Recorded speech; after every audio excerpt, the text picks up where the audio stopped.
Spoken.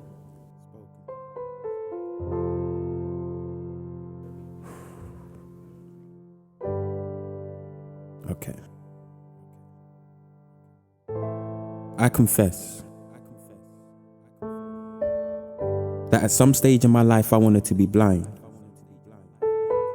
Maybe that way I will find myself in a utopia of fine dining, real smiles, real love, and perhaps a father that was real proud, but I'm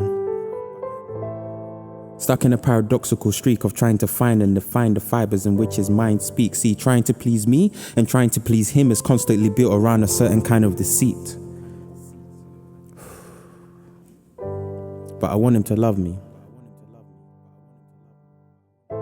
But the fact that I'd have to go toe to toe with his flow and to change my mind frame so much so that I'd be what he wants me to be is just a hard pill to swallow. See, there's a chilling difference between being a dad to your son and just fathering your son.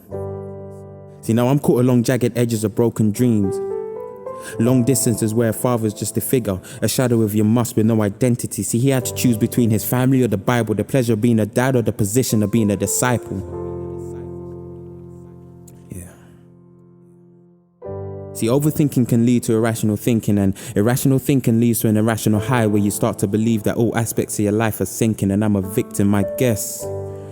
What I'm trying to say is if I wanted to drift into the background and just fade away, would you turn away?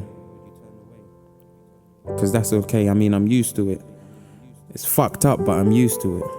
See, I'd love to bear it all at the risk of watching my pride fall, but I just feel like my mind's going to explode and my highs quickly turn to the lowest lows and I just feel like the hottest cold and I just need to get out of this feeling before I get old. Before I get old, I confess.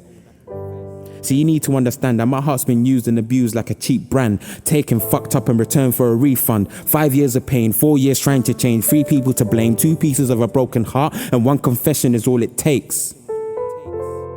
And maybe I can break out of this recurrent cycle where I'm trying to make sense of why a fatherless figure is so dependent on a father figure. Which leads me to ask questions that I don't even want answers to, like why can't mine hold me like other fathers do? See, once I get rid of this confession, then maybe, just maybe I can stop pretending and realize that I can break free like a lion's emancipation from its cage, full of rage, diverted to an overwhelming desire to be a better father to my son like I'm supposed to. See, my child will never come close to these chains and burdens placed on my shoulders like heavy boulders. I carry these 2 pieces of an organ that were once married as a heart. See, the measure of a man is not determined by moments of comfort, but in moments of turmoil. So as a man, don't judge me by how many jokes I make or how smooth I can make these words sound, but watch and observe as I'm reborn like a new day full of promise.